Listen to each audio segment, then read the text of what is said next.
There's a question from Maharishi about the constitution of the universe. Maharishi explained last week that the constitution of the universe can be used to solve all problems. But Maharishi also said that understanding the constitution of the universe is probably far beyond the ability of today's leaders. My question is, how will leaders use this knowledge if they cannot understand it?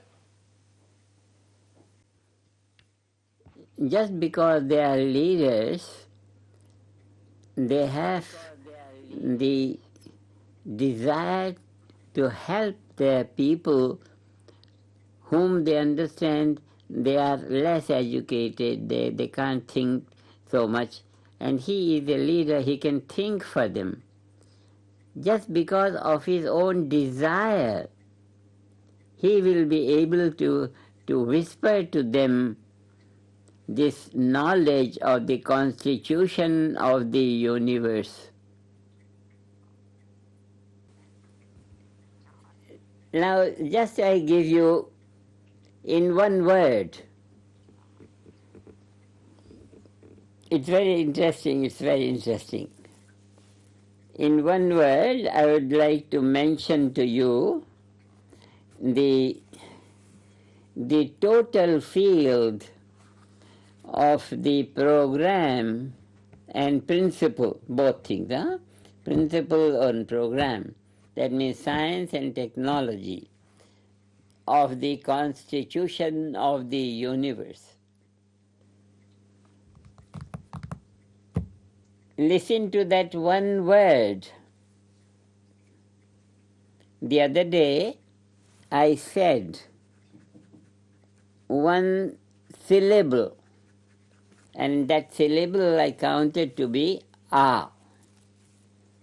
In that syllable A, I showed from the Vedic perspective, from the angle of the Vedic vision of the constitution of the universe, from where creation begins and unto what the creation evolves. And the goal of creation was found in that word A. A was a syllable, and a syllable is the voice of the self of everyone, the self-interacting dynamics of consciousness. And there is a syllable, in Sanskrit it is called Svara. Svara is one syllable expression of the total creativity of natural law. Total creativity of natural law is expressed in one syllable A, which is the first letter of the Veda. Veda we define as the constitution of the universe, and first letter A is from where the constitution of the universe elongates itself to manage the infinite diversity of the universe with perfect order. So in this, A is the first syllable which represents the constitution of the universe. This first syllable of the constitution of the universe is awake, we would say, is awake in every syllable of the Vedic literature. No matter what we say it only by virtue of A within it. All the consonants and vowels of the Vedic language, they have A in it. ka, kha, ga, gha, inga, cha, cha. Everything has a in it, has a in it, has a in it, has a in it. And a is the first syllable of the constitution of the universe, first syllable of Veda. From there the Veda begins, Agni Mile Purohitam. This is how the Veda begins. That means A is the source of the whole expression of the Veda. Veda is total knowledge. Total knowledge is the constitution of the universe. That I have said the other day. Now today I want to say, it's the time, it's just to enjoy. One word. Today I will define to you the constitution of the universe in one word. It's a very great... and Dr. John Hagelin, you will express to them in your scientific terms, it's the same thing as this self-referral unified field. Now, in this self-referral unified field, what we have, self-referral is a quality of the unified field. That self-unified field knows itself. That is all that there is. What is a unified field? A unified field is self-referral. It knows itself. Now just this feature, this characteristic quality of the unified field, we take it from the Vedic literature.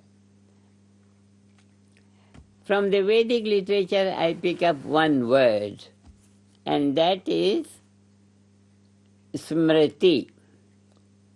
Smriti. Smriti. To translate it, it's very difficult, but let's translate it for its gross meaning. Smriti means memory. Just one word, memory. And what I am showing just now is that this word memory expresses this word memory expresses total quality of the constitution of the universe.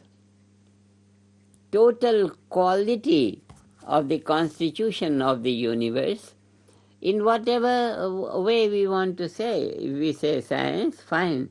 Memory, this self-referral. Self-referral is just a memory. Self-referral is a memory.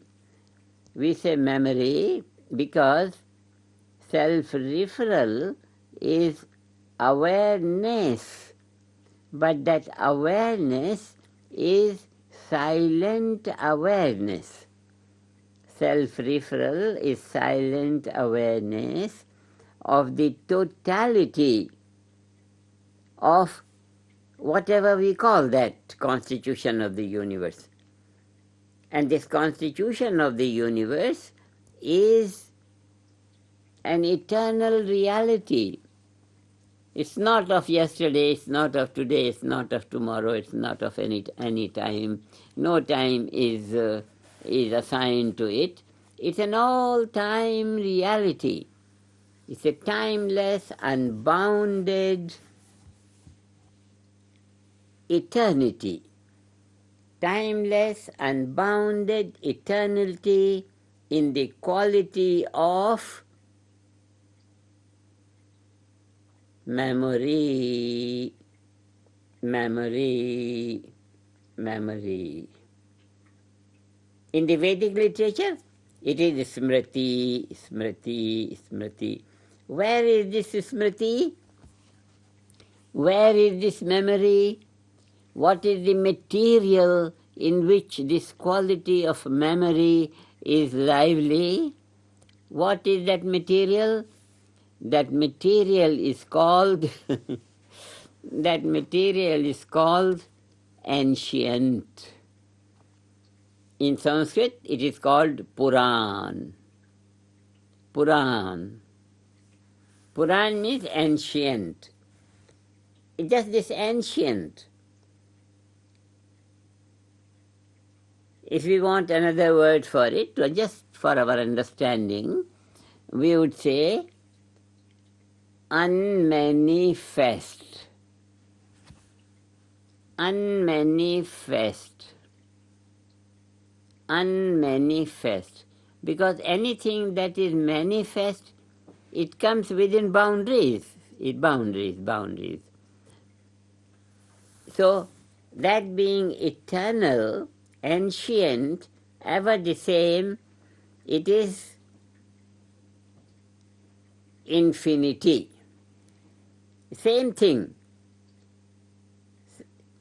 Self-referral, that means smriti, memory, its quality is memory, it knows itself. That's all that it is.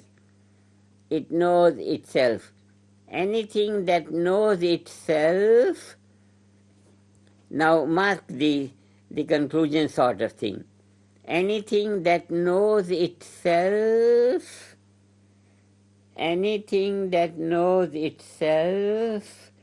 is totality. It knows itself. Comprehension of the infinite unboundedness, infinity. Comprehension of infinity. That is memory, that is smriti, Smriti made of what? Smriti made of, what is what is the raw material of smriti?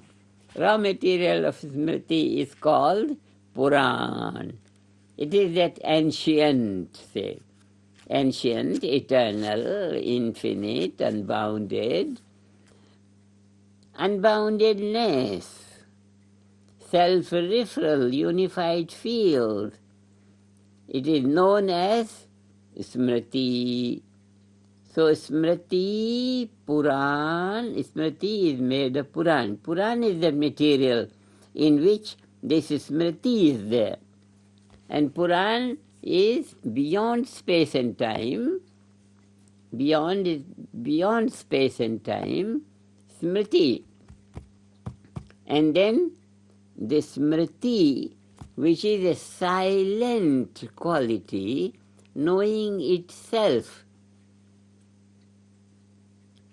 How does it become manifest in order to spread the whole manifest creation, manifest universe?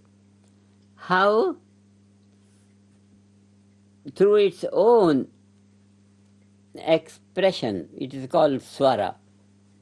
Svara is the sound.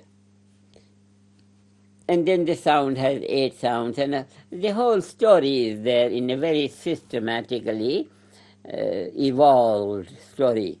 But the main thing is that it is Puran, it is ancient, eternal, unbounded, it is unmanifest, which has memory. Now, what memory? For memory, there has to be something prior to it, which it memorizes. I remember something. That means I had been through something that has happened past, and I remember it.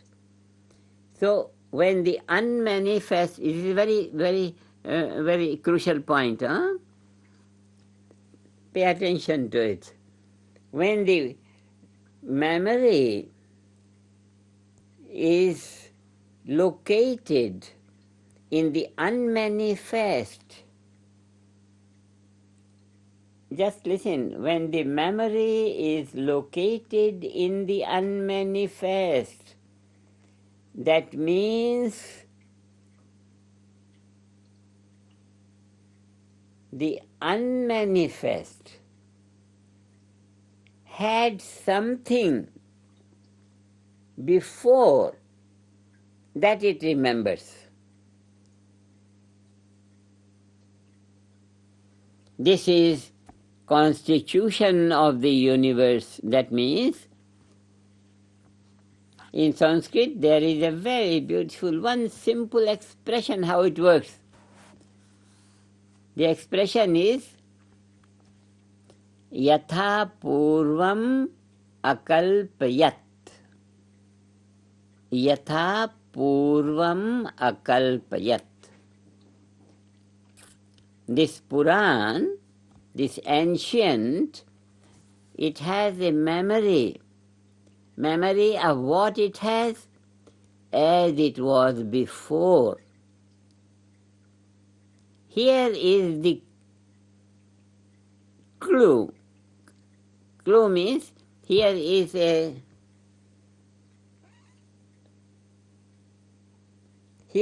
angle through which one could see what memory means. Memory means the unmanifest field has a memory of the manifest before. This means the constitution of the universe, it had created a universe before, and it has a memory of that before. So before there was creation, after there was unmanifest, and unmanifest before creation, and unmanifest after creation, one after the other, one after the other, one after the other, one after the other. This is one word program of how the constitution of the universe creates the universe, maintains it, evolves it, dissolves it, and this is how, in one word, memory, the constitution of the universe functions. As it was before, as it was before, as it was before. It's from here that the theme comes, as you sow, so shall you reap. All the religious teaching, no matter in what language, no matter to what age it belongs, but it is in terms of spontaneity. It is in terms of spontaneity. As you sow, so shall you reap. As you sow, so shall you reap. Now, what we have described just now is the functioning of the constitution of the universe in one quality of memory. One quality of memory. The sun comes, the moon comes, the stars come, the earth rounds, and men come, and monkeys come, and tigers come, and and mosquitoes come, and all the different species. How do they come? They come riding the car of memory, memory, memory, memory, memory. One word defines and discloses to us how the constitution of the universe functions. Automatic. This is spontaneous, automatic administration. And this spontaneous automatic administration automatically takes the point to evolve to infinity, straight, straight, straight.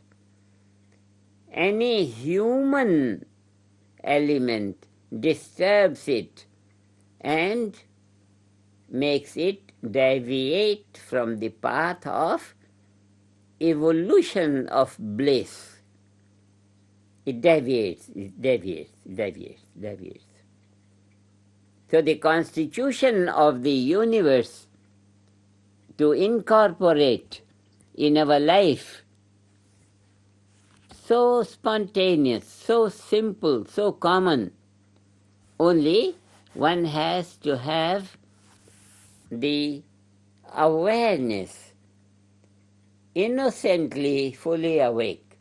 And this innocent awareness, which is the seat of all possibilities, which is the seat of the constitution of the universe, which is the mechanics of infinity functioning, this thing is on the level of simplicity of one's own awareness, which is totally lively in memory. Total liveliness of memory means unmanifest. And unmanifest means all the manifestations. That means infinite number of creative intelligence. They are all there functional. That is available. Therefore, even though when we use the word constitution of the universe, seems to be how it will be and all that. But then this how has been solved. And this is the credit goes to the tradition of Vedic masters, tradition of the masters of knowledge, Vedic tradition of masters. Just in one word, one syllable, in one word, memory, smriti, the huge elaborated books are there. So many books, Purans, so many smritis are there, so many shrutis are there. The whole Vedic literature is there for elaboration, intellectually grasping. There is no end to it. But to live it, so simple, so simple. I would like to say something which should not be misunderstood. What I want to say at this stage, having done this on the background of what I have said, I want to say that Veda is not a thing to be studied in the books. Puranas are not a thing to be studied in the books. Smritis are not a thing to be studied in the books. They are studied in the experience of the transcendental consciousness.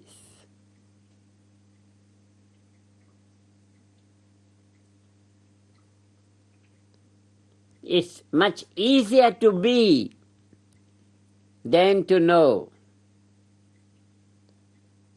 So this whole education to know the knowledge from books, to know the knowledge from the libraries.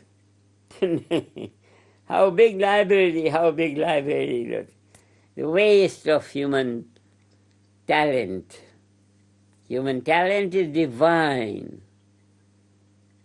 To live the constitution of the universe, practice transcendental meditation, and now you can influence the whole world consciousness through a group of 8,000, which has been worked out by the scientists, by the wise men of the scientific age. 8,000 people, good enough to maintain that coherence in the world consciousness. In the same way as one sunshine, one sun enough for the whole solar system. One sun enough for the whole solar system. One group of 8,000, which has been worked out by the scientists, and they have launched a program for everyone. People in the world are, they have to be told. It's not their fault. Their parents have not told them, their teachers have not told them, their civilization has not told them.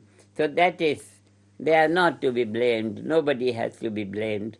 But now is the time for an initiative of some money which may remain there as an endowment fund, and from the, what you call it, you can define the endowment fund, Dr. Hagelin, that the money will not be spent, only the interest will engage the people, and it will run the government, and this peace government will have the whole world consciousness to be in every generation full of harmony and full of coherence and peace, and the world will be a better world. Our world family, our children will always be on the top of the world. Then that's what we would like to create for our children. This is one word formula to what we always say. One word formula to engage the infinite organizing power of the constitution of the universe to fulfill our desire to be fulfilled.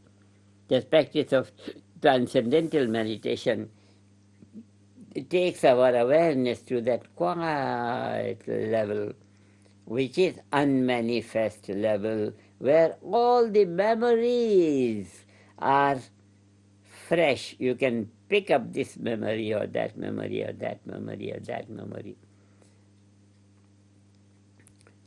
When I have gone so far, I'll take one more minute to say just an example to illustrate what I have said just now. You know, in a tree, big banyan tree, banyan is a big, huge tree, its seed is a small seed.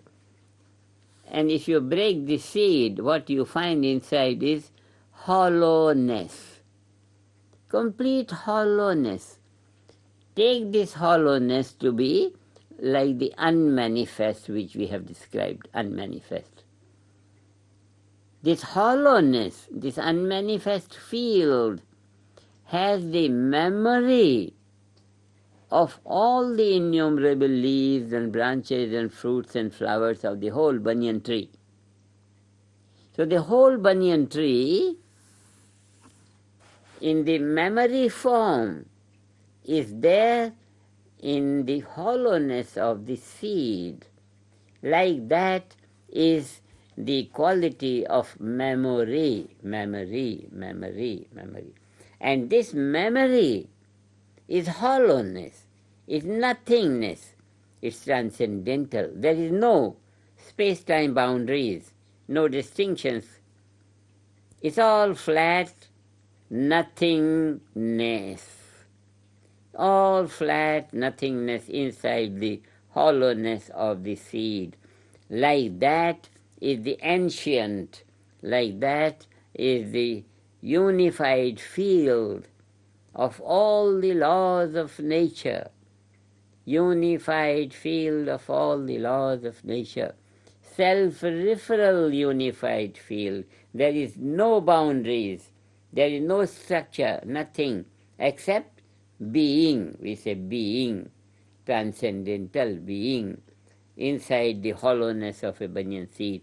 But that is total memory of the whole big, huge mountain of flowers, of the tree. Like that, the tree of creation, the whole tree of creation is there in the unmanifest field, which is unified field from this physical scientific language, and which is Atma, pure subjectivity, Samadhi, self-referral, transcendental, unity consciousness, Brahman consciousness, totality consciousness. To capture that in our awareness through meditation is real and total education. Let the education experts in the world know from here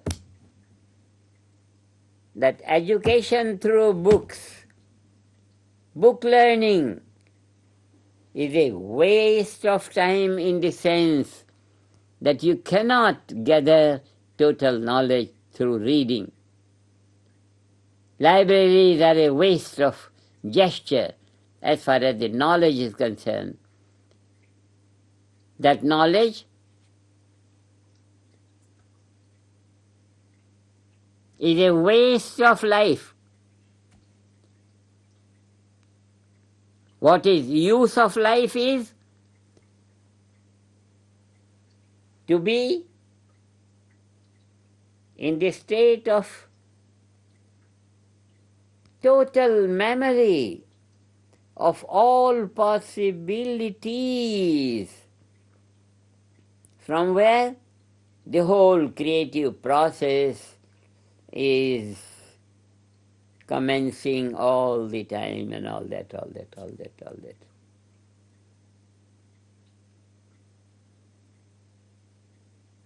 It's not enough for me just to say that the present education is no good. I have to provide what is the alternative. The alternative system is what we are sponsoring now, the eightfold faculty of this University of Peace. University of Peace. University of Peace. Books will be a reference kind of thing, reference. But the book reading, I want to repeat 1,000 times, and I want to make it clear. When I say it's a waste of life, it's a waste of life that when you can become a merchant of diamond, then you are becoming a merchant to sell the mangoes. You open a selling mango shop, or you have a choice to be on the seat of the diamond merchant. In this sense, selling the mangoes is a waste of life. All these degrees, MA, PhD and all, systematically organized, all that system is nothing bad. It can only have been like that. But when we know it's possible for the total memory to be awake in our simple awareness, then in comparison to that, present system of education has to be forsaken, has to be discarded. It's a waste of life. It's just a waste of life, that's all. Waste of life. Government systems run by the man-made constitutions, waste of human talent, waste of human life. It's a waste of human life. So we don't waste our time in in counting the waste, we bring something beautiful, something shining. Peace, government is all that is going to govern. And this is a phase transition, this is a phase transition, this is a phase transition. This period will not last very long because we are now in an age of communication where from one place we reach the whole world.